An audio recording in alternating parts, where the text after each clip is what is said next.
Encore une fois, merci Seigneur pour la grâce de continuer avec les 40 S. Que toute la gloire te soit donnée au nom de Jésus-Christ. Amen. Eh bien, que Dieu soit avec vous.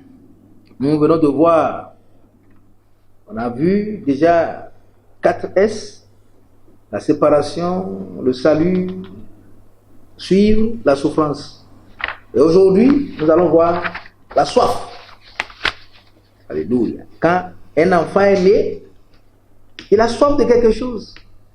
Quand vous êtes né dans le Seigneur, il faut que votre désir soit d'avoir de la soif du lait maternel. Que Dieu te bénisse. Nous allons lire dans Jean 4, versets 14 et 15. Mais celui qui boira de l'eau que je lui donnerai n'aura jamais soif. Et l'eau que je lui donnerai deviendra en lui une source d'eau qui jaillira juste dans la vie éternelle. La femme lui dit, Seigneur, donne-moi cette eau afin que je ne vienne plus puiser. C'est ça. Donc, vous savez, si vous lisez aussi, il y a un verset ici que j'aime souvent, Isaïe 55, verset 1er. Ouais. Voilà. Il dit, vous tous, verset 1er, vous tous qui avez soif, venez aux eaux. Même celui qui n'a pas d'argent, venez acheter et manger. Venez acheter du vin et du lait. Sans argent, sans rien payer. Vous tous qui avez soif. Vous avez soif. Et vous lisez Amos 8, verset 11. Voici, il dit, voici, les jours viennent, dit le Seigneur, l'Éternel, où j'enverrai la famine dans le pays. Non pas la disette de pain et de soif, et la soif de l'eau, mais la faim et la soif d'entendre les paroles de l'Éternel. Bon, ainsi de suite. Amen. Que Dieu te bénisse. Aujourd'hui, nous voyons beaucoup de personnes. Qu'est-ce qui fait ta soif? Tu as soif de quoi? Tu as soif de quoi? Tu as faim de quoi? Au fond de toi réellement, qu'est-ce que tu as? Qu'est-ce qui fait ton besoin? De quoi as-tu réellement besoin? Nous n'avons pas soif de Dieu. Non, nous n'avons pas soif de sa parole. Et ça fait aujourd'hui que nous ne pouvons pas étancher une soif. C'est pourquoi quand nous prenons la Bible, nous la lisons, nous ne comprenons pas. Vous n'avez pas soif de l'eau que vous prenez de l'eau. Est-ce que ça peut marcher? Vous prenez de l'eau alors que vous n'avez pas soif. Si vous ne savez pas faire, vous ne savez pas faire, vous allez vomir. Vous voulez manger et que vous n'avez pas faim. Vous ne pouvez pas avaler. De la même manière que même si vous prenez de l'eau et que vous n'avez pas réellement soif, vous n'allez pas boire. Je sais ce que c'est la difficulté que nous rencontrons chaque matin, nous qui faisons la cure d'eau.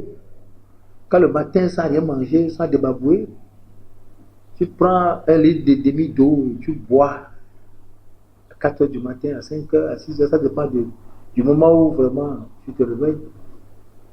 C'est pas facile. On essaie de faire des gymnastiques pour conserver l'eau à l'intérieur. Mais dans ce cas-là, de quoi as-tu soif? Les gens ont soif du péché. C'est pourquoi tous les jours, ils sont en direction du péché parce que tout ce qu'on leur dit, ne les touche pas. Ça ne les touche pas. Dit ne péchez pas pour lui. Comment est-ce qu'un homme peut rester sans vivre dans le péché? C'est de ça qu'ils ont soif. Donc si quelqu'un a soif de quelque chose, il faut qu'il aille aux eaux. Si c'est les eaux du péché, il va vers les eaux du péché. S'il a soif du péché, il va vers les eaux du péché. Les eaux puantes du péché. Si c'est les eaux de la tromperie, il va vers les eaux. Et si c'est la soif de tromperie, il va vers les eaux puantes de la tromperie. Et ainsi de suite. Mais ici, par amour pour le Seigneur, on dit, nous devons venir, nous qui avons soif d'écouter la parole de Dieu. Un chrétien qui est né de nouveau, un enfant de Dieu qui est né, la première des choses, c'est qu'il a soif de la parole de Dieu et il a faim de la parole de Dieu. Et c'est ça qui manque aujourd'hui. Nous venons dans le Seigneur. Après que nous ayons cru, on ne voit pas en nous des gens qui ont soif de quelque chose. Tout ce que nous savons, dès que nous venons dans l'église, c'est que bon, j'ai le bout de tête, il faut prier pour moi. Je veux voyager, il faut que j'ai le visa. Je veux me marier, il faut que je trouve le travail pour payer la dette. J'ai une boutique, il faut que Dieu remplisse ça. J'ai dit, bon, au fait, comment est-ce que nous avons grandi dans cette situation? Le monde, le nouveau monde dans lequel tu es venu, tu ne le maîtrises pas. Et tu veux maintenant les faveurs de ce monde-là. C'est pas possible. Si on emballe un serpent, on te donne, comment tu vas savoir? Nous ne maîtrisons pas notre royaume, le royaume dans lequel nous sommes arrivés.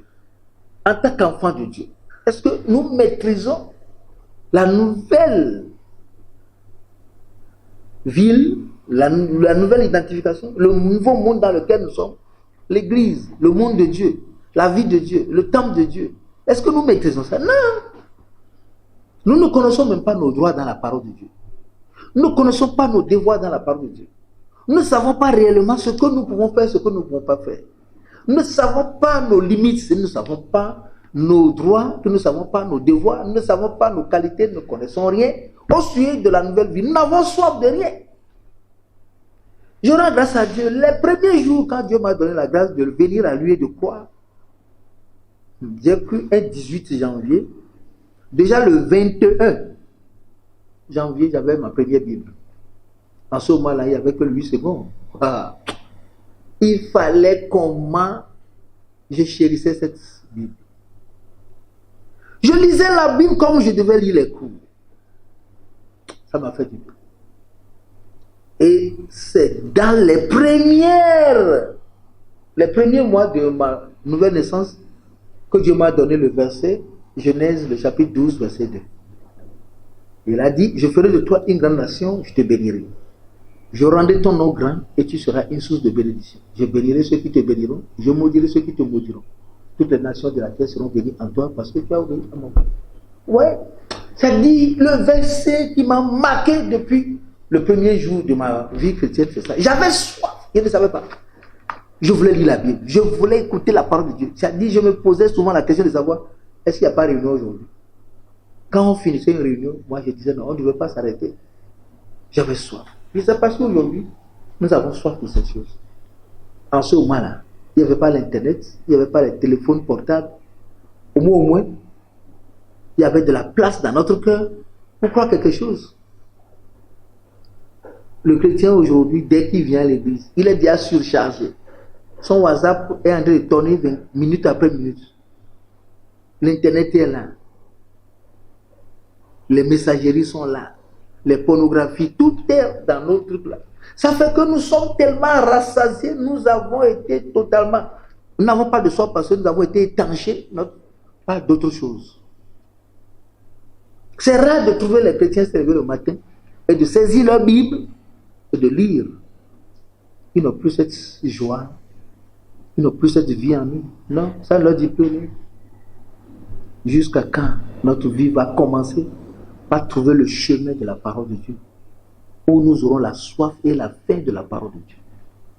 Mais il dit, gloire à Dieu, Amos 8, verset 11, il dit, voici, les jours viennent, dit le Seigneur l'Éternel, où j'enverrai la famine dans le pays, non pas la disette du pain et la soif de l'eau, mais la faim et la soif d'entendre les paroles de l'Éternel. Eh mes frères, c'est ça. Mais si c'est Dieu maintenant qui décide d'envoyer la famine, est-ce que vous comprenez ce que c'est? Quand la famine vient et qu'il n'y a pas de remède à cette famine, quand la soif vient et où il n'y a plus d'eau, vous savez ce que nous avons vécu en 1977?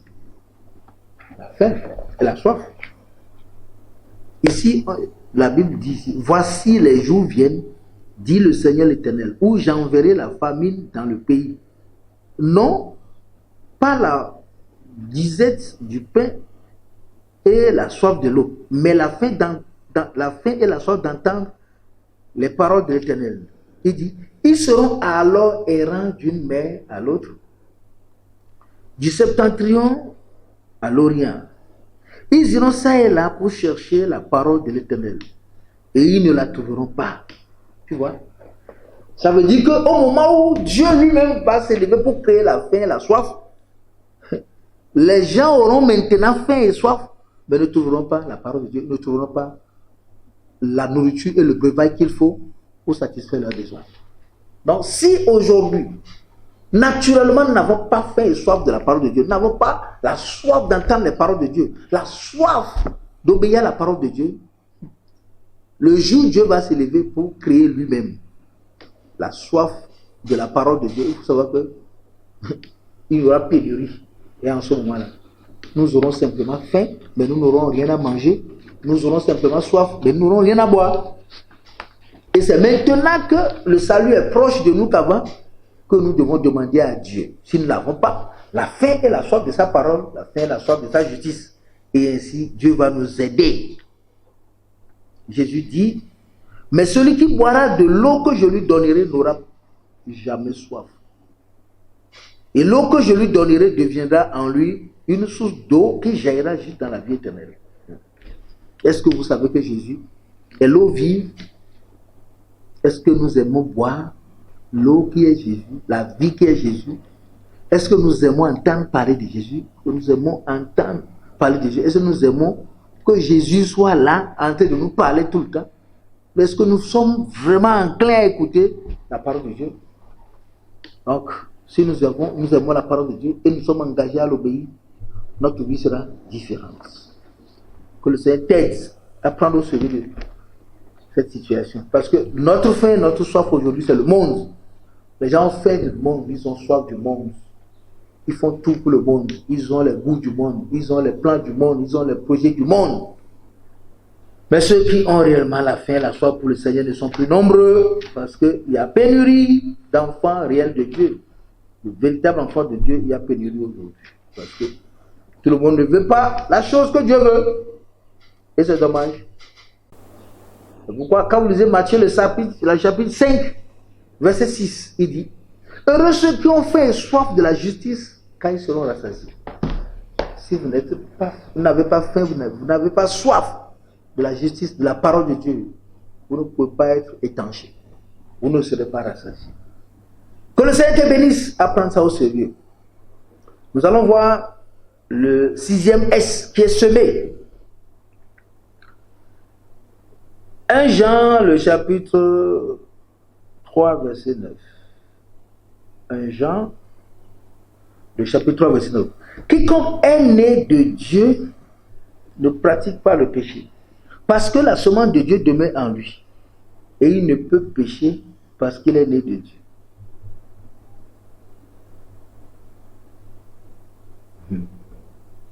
Puisque vous avez été régénérés, 1 Pierre 1, verset 23. Non pas une semence corruptible, mais pas une semence incorruptible, par la parole vivante et permanente de Dieu. Voilà. La Bible dit dans Jacques, ou dans Galates, voilà Galates, le chapitre 6, nous allons voir rapidement ce que c'est. Le verset 7. Il dit, ne vous y trompez pas, on ne se moque pas de Dieu, ce qu'un homme aura semé, il le moissonnera. Verset 8, celui qui sème pour la chair moissonnera de la chair la corruption, mais celui qui sème pour l'esprit moissonnera de l'esprit la vie éternelle. Semer. Qu'est-ce que vous êtes en train de semer? Si vous pensez que vous péchez, Dieu ne vous voit pas, vous êtes en train de semer. Tenez-vous tranquille, ce que vous semez va porter du fruit. C'est ça, nous ignorons souvent et nous mettons notre vie en danger. En pensant que nous pouvons pécher, venir nous repentir parce que Dieu est bon et il ne fait plus rien que de pardonner nos péchés stupides. Non. Si vous péchez, vous avez semé. Et ça va moissonner pour vous. Dieu peut vous pardonner, mais votre semence va porter son fruit. C'est ça. Si tu comprends ça, tu ne vas plus te hasarder, te mettre dans cette ligne du péché. Non, c'est parce que tu ne sais pas de quoi il s'agit que tu es toujours dans cette aventure que Dieu t'aide. Il dit, on dit, ne vous y trompez pas, on ne se moque pas de Dieu. Ce qu'un homme aura semé, le moissonnera aussi. Ouais, les gens se trompent aujourd'hui pour dire que non. Ouais, non, c'est ça que j'appelle la grâce trompeuse. Quand vous voyez Proverbe chapitre 31, verset 30. Hey. Les gens se trompent en pensant que quand ils vont pécher, ils vont se repentir seulement et la situation est terminée. Non. Si vous péchez, C'est-à-dire, vous avez semé. Vous avez semé. Et lorsque vous semez, vous devez vous attendre à une moisson. C'est pourquoi il dit, celui qui sème de la chair moissonnera de la chair la corruption. La corruption veut dire la mort. Nos affaires sont aujourd'hui dans la corruption parce qu'elles sont décédées. Le péché les a tuées. Notre santé est dans la corruption aujourd'hui parce que le péché les a décédés. Les maladies que nous avons dans nos corps aujourd'hui sont les maladies dues au fait que nous avons semé avec la corruption. Nous avons semé le mal. Et qu'est-ce que tu as semé pour ta vie? Est-ce que tu sais que ce jour-là, Dieu était en train de dire à ton cœur, ne fais pas. Tu ne vas pas t'en sortir. Mais tu as endurci le cœur jusqu'à ce que tu es allé déposer la semence. Tu es allé faire la semence. Maintenant, qu'attends-tu aujourd'hui? Si aujourd'hui tu as le sida, pourquoi tu es en train de te plaindre? Pourquoi tu es en train de menacer Dieu de te guérir ou bien de te sortir de ça? Non! Il t'avait déjà averti pour dire cette semence-là ne t'aidera pas. Cette fornication ne t'aidera pas, c'est une semence. Tu vas attraper les démons de ton copain ou bien de ton partenaire. Tu vas attraper les maladies de ton partenaire. Tu seras comme lui dans sa souffrance, dans ses maux, dans ses démons. Tu vas dire non, c'est le plaisir. Tu as semé. Et nous sommes en train de s'aimer. On est chrétien, on est dans la lumière, on écoute la parole de Dieu. Mais on est aussi des semeurs. C'est pourquoi décider de vivre pour le Seigneur est un choix. Les autres sont dans les demi-mesures. Dieu est bon, non, il n'est pas Dieu, il peut pardonner. Et la vie se complique tous les jours. Parce que ce n'est pas demain, c'est l'avenir qui te dira le reste. Mais il dit que celui qui sème, donc celui qui sème pour l'esprit, moissonnera de l'esprit la vie éternelle. Comment semer pour l'esprit? Ça veut dire semer dans la vie de l'esprit. Semer dans le fruit de l'esprit. Ça veut dire semer dans l'amour, semer dans la paix, semer dans la justice, semer dans la joie, semer dans la bonté, semer dans la bénignité, semer dans la persévérance. Semer. Alléluia. Praise the Lord. C'est merveilleux. Il faut semer. Ce n'est pas une affaire d'aller prêcher aux gens. Non. Les gens n'ont pas besoin de ton évangile. Ils ont besoin de la vie de ton évangile. C'est ça qui fait défaut aujourd'hui. Nous disons tout, mais la comédie continue. Ah oui. Le sacre du faux évangile continue son chemin. Et chacun sait ce qu'il a dit de vivre. Ah, je ne sais pas ce que tu as semé pour ta vie. Aujourd'hui, tu es en train de bousculer les pasteurs pour qu'on prie vite pour toi. Non. Regarde ton mariage. Si tu viens porter une grossesse que tu as cachée dans tes gants, là, ou bien, hein, et tu as emballé ça, l'enfant ne peut même plus respirer dedans. Et tu portes l'arrêt traînée comme quelqu'un, une dame qui n'avait rien, alors que tu portes déjà la grossesse. Et tu viens qu'on te célèbre le mariage. Tu n'as trompé personne, tu as semé. Et bientôt tu vas voir les fruits. Si un jour cet enfant a quelque chose qui n'est pas bon, c'est toi qui l'as mis dans cet état. Et un jour, si tu ne sais pas faire, cet enfant va vouloir te détruire. Et tu vois un jour une soeur qui a dit à sa maman, montre-moi mon père, sinon je te tue. Madame dit non, c'est une vieille affaire. Elle dit, ce n'est pas une vieille affaire. Toi, tu n'as pas ton père. Ouais. L'enfant avait près de 25 ans. Donc ce péché de 25 ans aujourd'hui rattrape madame. Ce que tu sèmes aujourd'hui, tu le moissonneras demain. Et ce que tu continues de semer, tu vas semer demain, tu le moissonneras plus tard. C'est bon que nous prenions conscience pour savoir quoi semer. Si tu parles contre quelqu'un, tu as semé. Un jour, peut-être cette personne va être la personne incontournable de ta vie qui pourra te faire du bien. Il a gardé cette critique dans son cœur, dans son cœur. On parle de ta situation, il ne va pas accepter. C'est comme un politicien quelque part dans un pays qui a pris du temps à insulter le président. Un jour, il a déposé un dossier à l'ONU. Il a été promu pour postuler au poste de secrétaire général. Alors, pour que son dossier soit accepté, il faut que le président de la République signe. Et c'est ce président qui a pris du temps, il a insulté. Le dossier est resté là-bas jusqu'à ce que on a choisi celui qu'on doit choisir. Il ne peut même pas aller chez le président pour demander ça.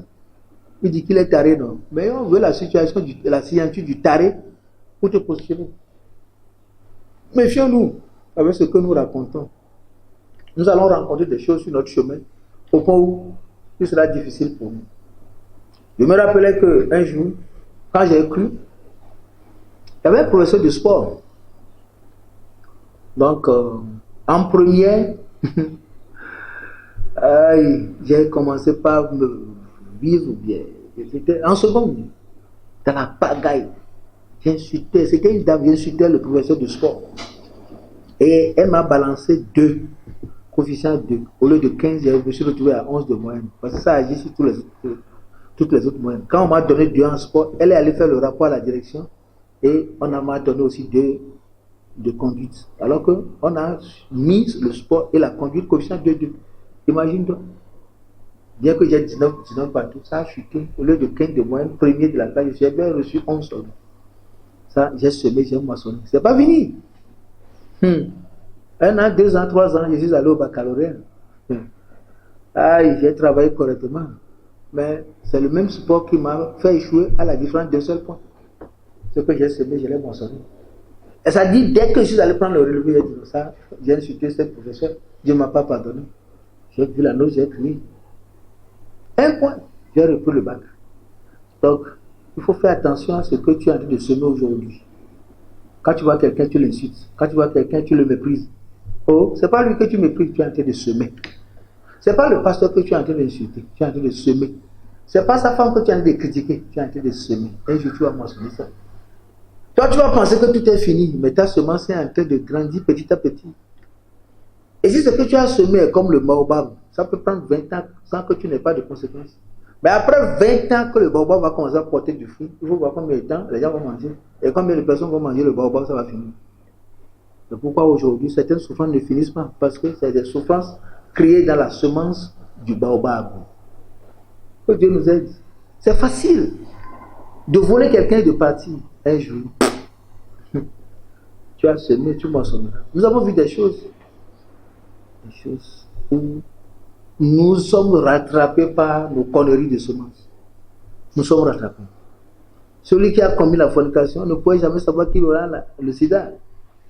Ce qu'il a semé, il a moissonné. Donc, ton péché te retrouvera.